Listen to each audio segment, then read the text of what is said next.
اللہ من الشیطان الرجیم بسم اللہ الرحمن الرحیم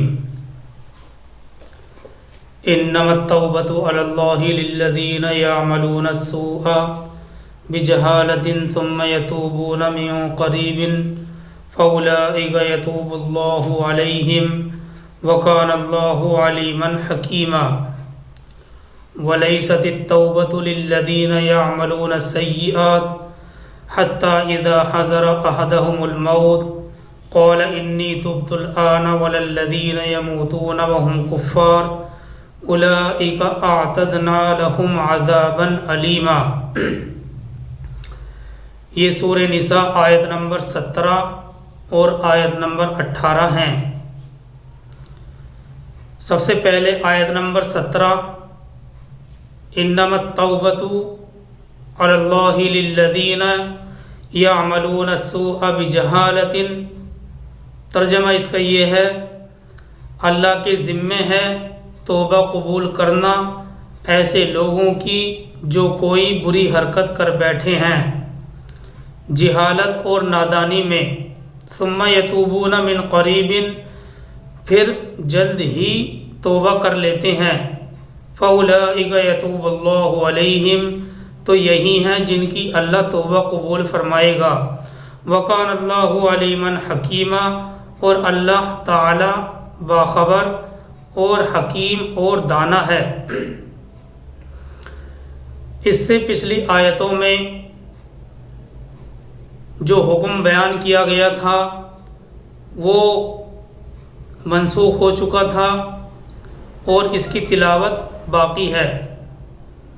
کیونکہ اس رکوع میں اللہ تبارک و تعالی نے معاشرے کو پاکیزہ بنانے کے احکام دیے ہیں، اور جب تک صحابہ اکرام مکے میں تھے تو وہاں کفار اور مشرکین کا غلبہ تھا، لیکن مدینہ پہنچنے کے بعد ان کو ایک قوت حاصل ہو گئی تھی، اس لیے اس رکوع میں ایک ایک کر کے معاشرتی معاملات اور سماجی مسائل کو زیر بحث لایا جائے گا تاکہ اسلامی معاشرہ پوری طرح سے پاکیزہ اور پاک دامنی،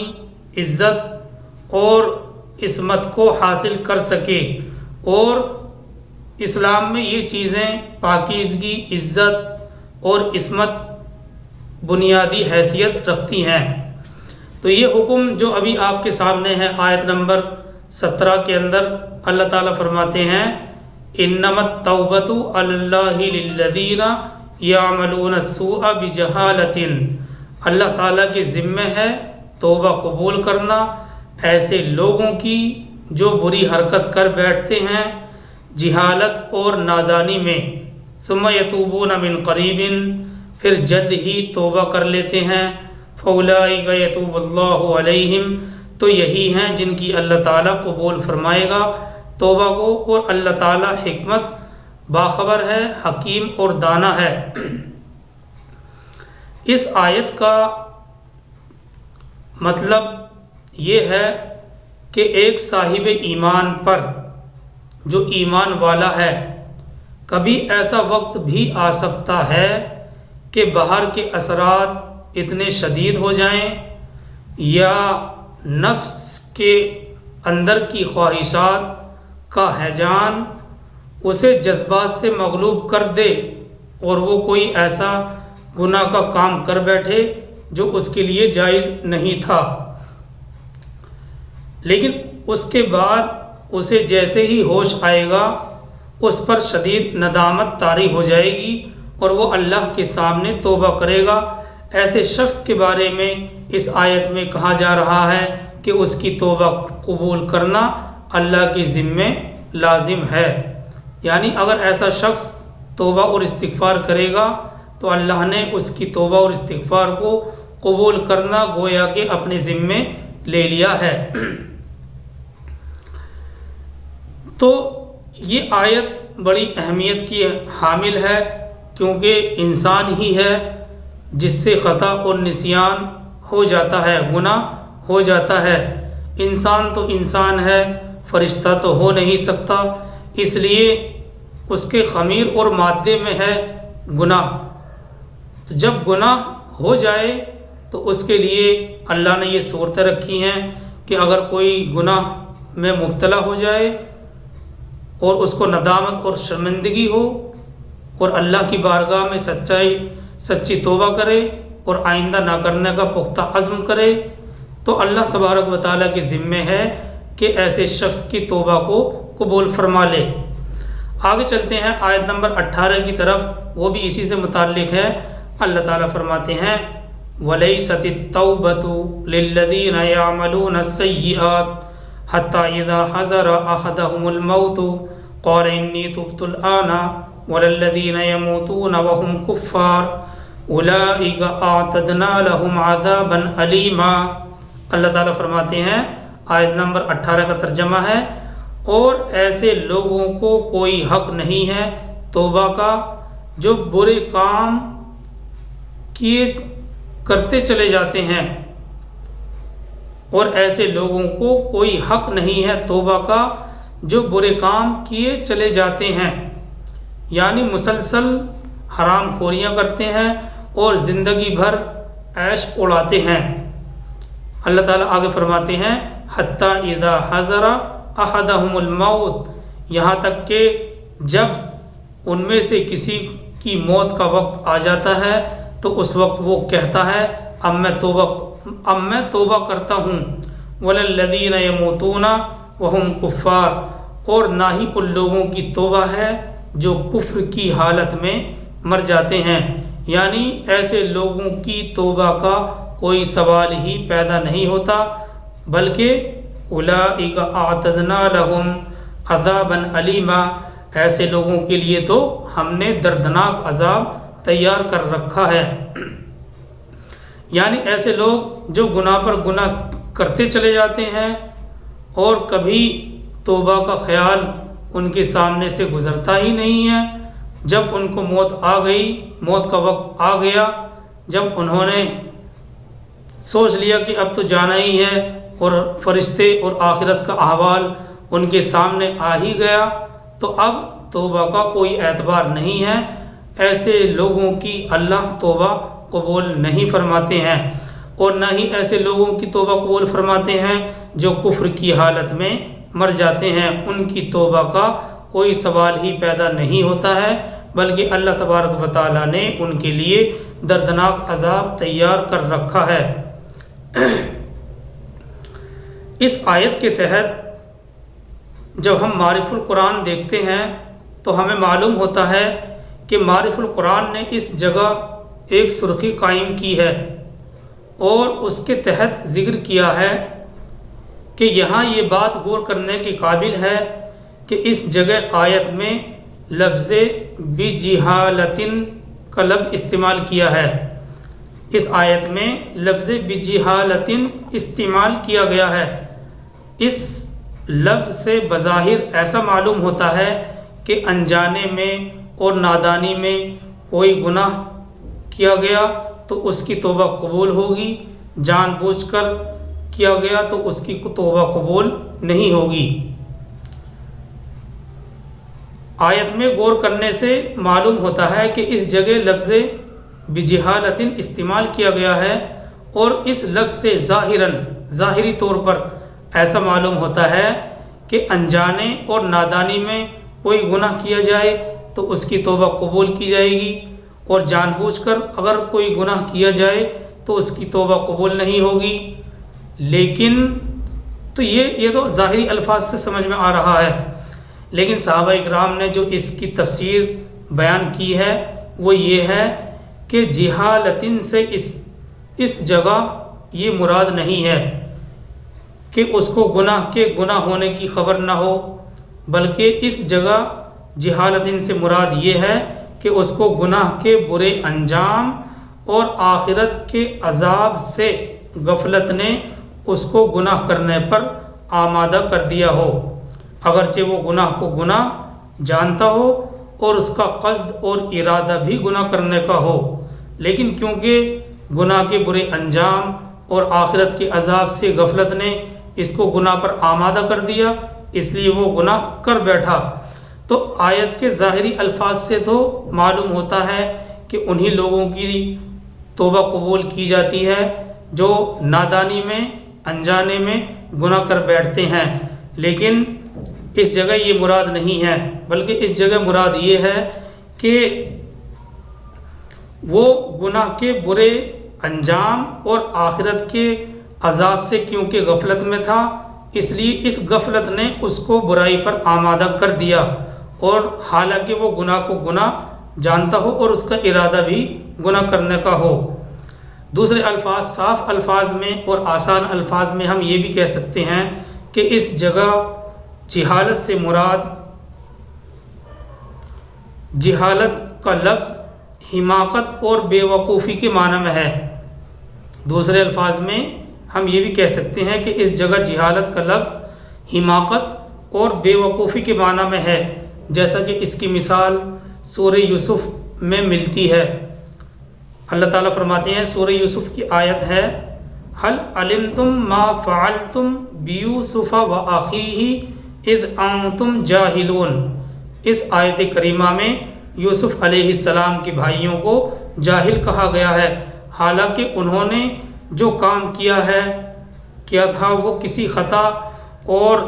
بھول سے نہیں کیا تھا، بلکہ جان بوجھ کر ارادے سے قصدن کیا تھا،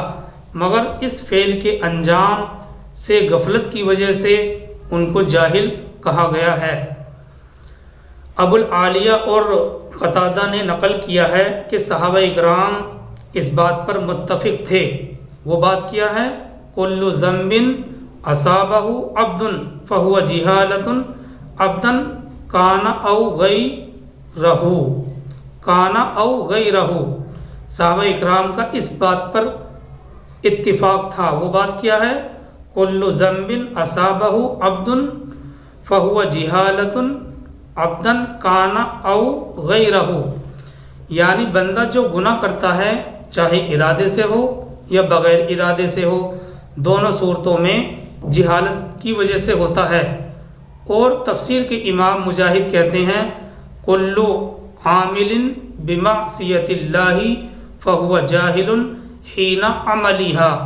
یعنی جو شخص کسی کام میں اللہ کی نافرمانی کر رہا ہے وہ یہ کام کرتے ہوئے جاہل ہی ہے، اگرچہ صورت سے بڑا عالم اور باخیر معلوم ہوتا ہو۔ اگر وہ شخص کسی کام میں اللہ کی نافرمانی کر رہا ہے تو یہ کام کرتے ہوئے جاہل ہی ہے، اگرچہ صورت سے بڑا عالم اور باخیر معلوم ہوتا ہو۔ اور تفسیر بحر محیط نے اس جگہ نقل کیا ہے کہ یہ ایسے ہی ہے، اس کی مثال ایسے ہی ہے جیسا کہ اللہ کے نبی صلی اللہ علیہ وسلم نے حدیث میں ارشاد فرمایا ہے۔ اللہ کے نبی صلی اللہ علیہ وسلم نے حدیث میں ارشاد فرمایا، حدیث کے الفاظ ہیں، لا یزنی الزانی وہو مؤمن، لا یزنی الزانی وہو مؤمن، یعنی زنا کرنے والا مومن ہونے کی حالت میں زنا نہیں کرتا۔ اس سے مراد یہ ہے کہ جس وقت وہ اس برے کام میں مبتلا ہو رہا ہوتا ہے اس وقت وہ ایمان کے تقاضوں سے دور چلا جاتا ہے۔ تو بہرحال یہ وضاحت تھی۔ اب آیت کریمہ کا خلاصہ نکل کر سامنے یہ آتا ہے کہ انسان کوئی گناہ چاہے قصدن کرے یا خطا سے ہو، دونوں صورتوں میں جہالت ہی سے ہوتا ہے۔ اس لیے صحابہ، تابعین اور تمام امت کا اس بات پر اجماع ہے کہ جو شخص قصدن کسی گناہ کا مرتکب ہو اس کی بھی توبہ قبول ہو سکتی ہے، اگر وہ سچے دل سے اور آئندہ نہ کرنے کا پختہ عزم کرتا ہے تو اللہ تبارک و تعالی، اللہ سبحانہ و تعالی اس کی توبہ کو قبول کر لیتے ہیں۔ دیکھیے آیت کریمہ کے اندر ایک جملہ لایا گیا ہے، ثم یتوبون من قریب، پھر وہ قریب ہی کے زمانے میں توبہ کر لے، یعنی وہ توبہ کرنے میں جلدی کرے۔ دیکھیے اس جملے میں قابل غور بات یہ ہے کہ توبہ کے قبول ہونے کی شرط یہ ہے کہ قریب کے زمانے میں ہی توبہ کرے، توبہ کرنے میں دیر نہ کرے۔ اب قریب کا کیا مطلب ہے اور کتنا زمانہ قریب میں داخل ہوتا ہے؟ آیت میں تو فرما دیا گیا ثم یتوبون من قریب، گناہ ہونے کے قریب ہی میں توبہ قبول کر لے، تو یہ قریب کا زمانہ کتنی میعاد رکھتا ہے؟ اللہ کے نبی صلی اللہ علیہ وسلم نے خود ایک حدیث میں اس کی وضاحت کچھ اس طرح سے بیان کی ہے۔ اللہ تعالیٰ فرماتے ہیں اللہ کے نبی صلی اللہ علیہ وسلم فرماتے ہیں ان اللہ یقبل توبۃ العبد ما لم یغرغر، یعنی اللہ سبحانہ و تعالی اپنے بندے کی توبہ اس وقت تک قبول فرماتے ہیں جب تک اس پر موت اور گرگرے کی حالت کا وقت طاری نہ ہو۔ تو اس وقت سے پہلے کا جو وقت ہے وہ من قریب کے مفہوم میں شامل ہے۔ اب دیکھیے اس وضاحت کو سمجھنے کے لیے ہمیں بیان القرآن کی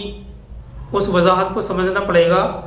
بیان القرآن میں اس کی وضاحت مفسر نے اس طرح سے بیان کی ہے کہ موت کے قریب انسان کو دو حالتیں پیش آتی ہیں۔ ایک تو یاس کی حالت ہوتی ہے، یأس، یا حمزہ زبر یا اور سین ساکن یأس۔ ایک تو یاس کی حالت ہوتی ہے،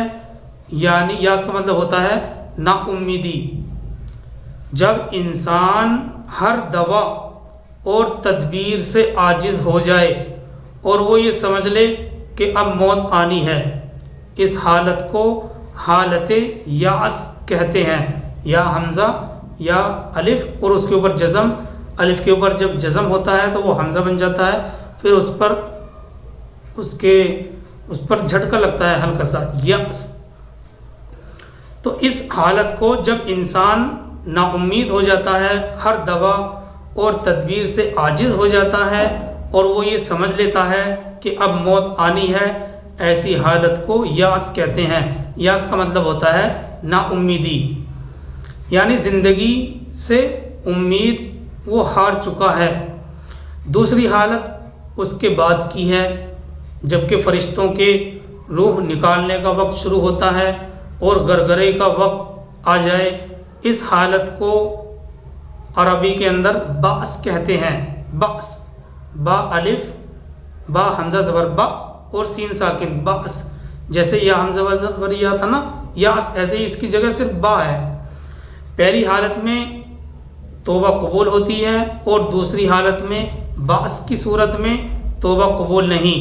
کیونکہ پہلی حالت من قریبن کے مفہوم میں داخل ہے اور دوسری حالت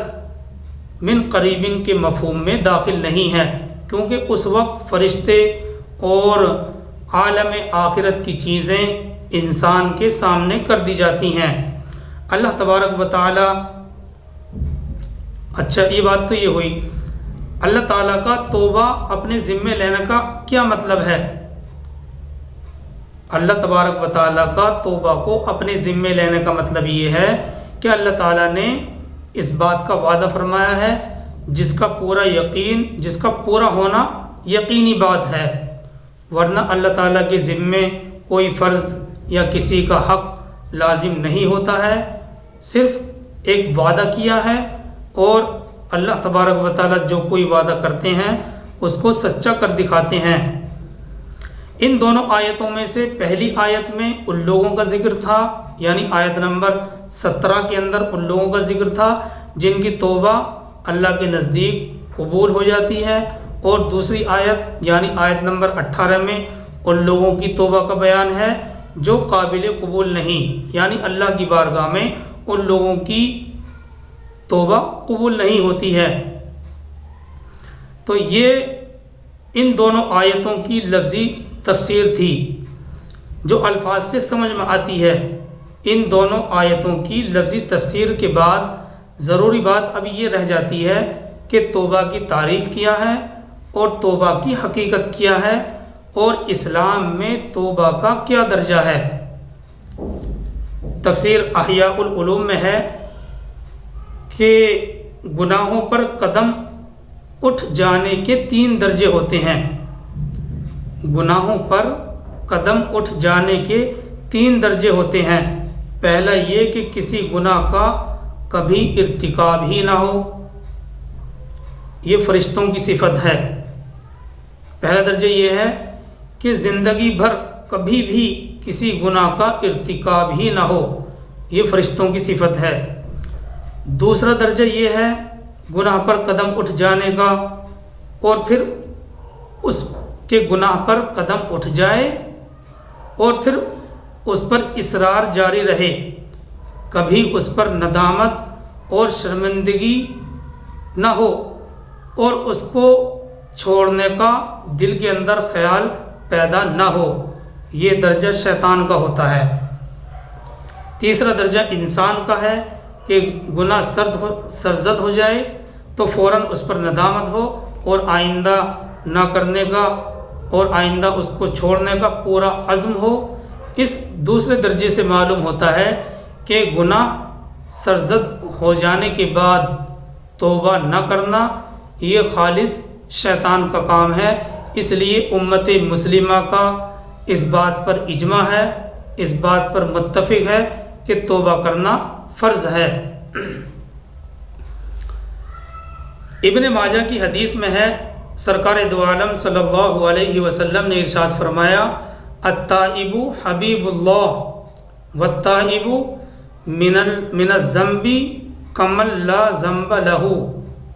اللہ کے نبی صلی اللہ علیہ وسلم نے فرمایا، التائب حبیب اللہ والتائب من الذنب کمن لا ذنب لہ، یعنی گناہ سے توبہ کرنے والا اللہ کا محبوب ہے، اور جس نے گناہ سے توبہ کر لی وہ ایسا ہو گیا گویا کہ اس نے گناہ کیا ہی نہ تھا۔ بعض روایت میں یہ بھی آتا ہے کہ جب بندہ کسی گناہ سے توبہ کر لیتا ہے اور وہ توبہ اللہ کے نزدیک مقبول بھی ہو جاتی ہے، تو صرف یہی نہیں کہ اللہ تبارک و تعالیٰ اس پر پکڑ نہیں کرتا، بلکہ اس کو فرشتوں کے لکھے ہوئے نامہ اعمال سے بھی مٹا دیا جاتا ہے تاکہ اس میرے بندے کی رسوائی نہ ہو۔ یہ ہے اللہ تبارک و تعالیٰ کی مہربانی کہ جب بندہ کسی گناہ سے توبہ کر لیتا ہے، آئندہ نہ کرنے کا پختہ عزم کر لیتا ہے، اور یہ توبہ اللہ کے نزدیک مقبول بھی ہو جاتی ہے،